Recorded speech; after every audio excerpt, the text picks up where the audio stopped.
Students, in this video we shall read how Murad and Aram rode the horse, how they made the horse run, and how they felt. Now the narrator describes. We rode and my cousin Murad sang. For all anybody knew, we were still in the old country where at least according to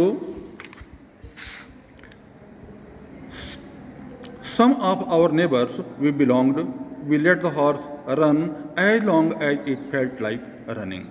The narrator here describes that they rode the horse and his cousin Murad was singing loudly.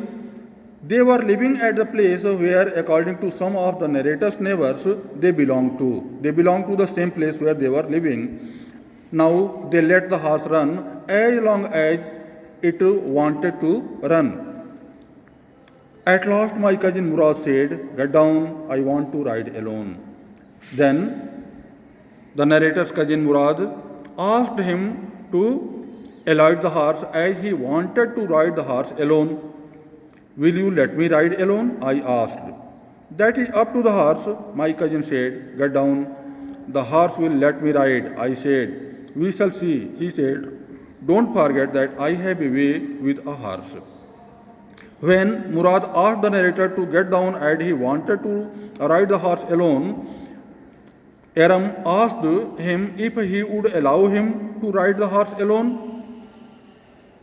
Murad answered that it depended upon the horse whether the horse would let him ride alone or not.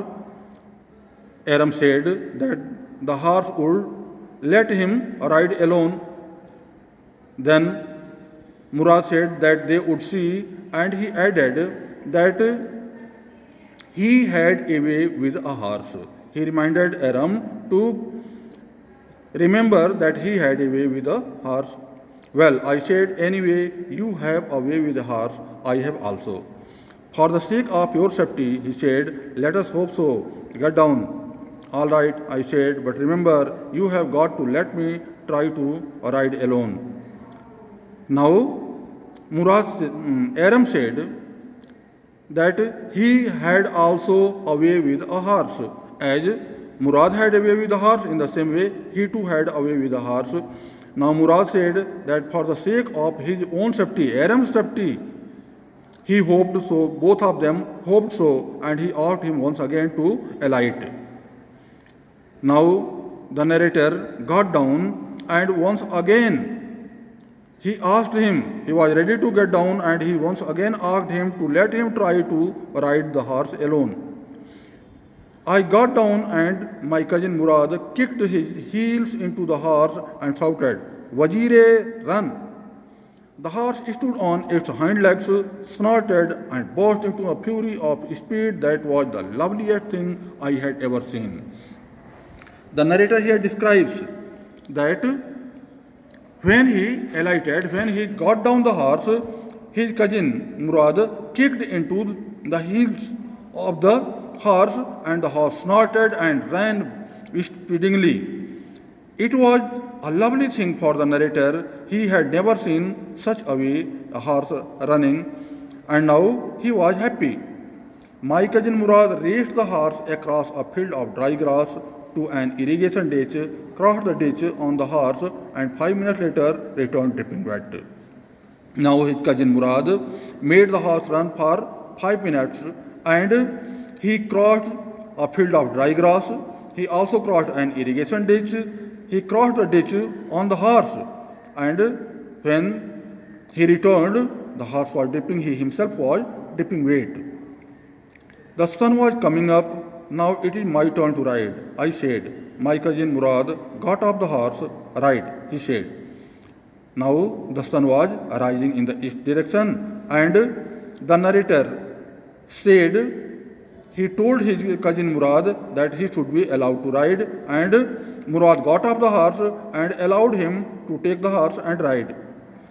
I leaped to the back of the horse and for a moment knew the most awful fear imaginable. The horse did not move. Now the narrator leapt up to the back of the horse, and he was afraid also. He thought whether the horse would run or not, but the horse did not move. Kick into his muscles, my cousin Murad said.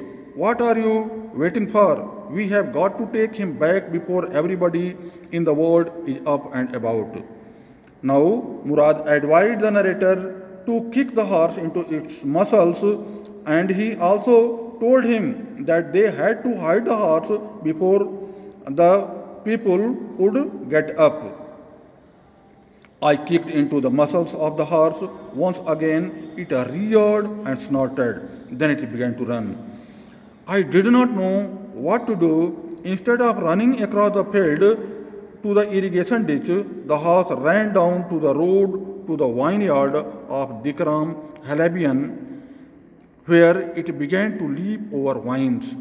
The horse leaped over 7 vines before I fell, then it continued running.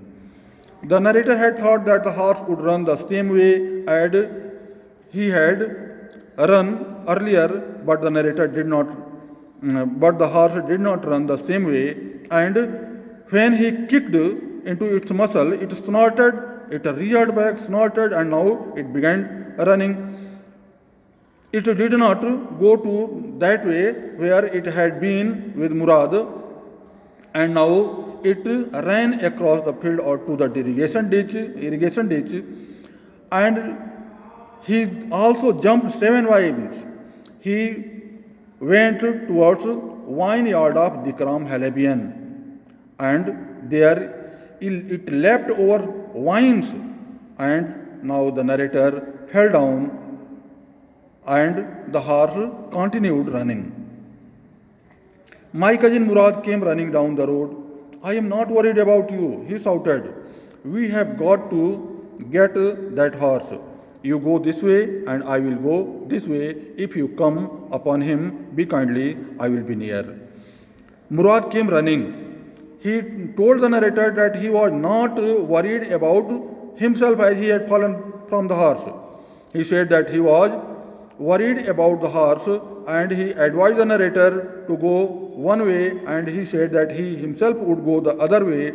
He also told the narrator to inform him if he found the horse, as he would be near. Dear students, remaining in the next video.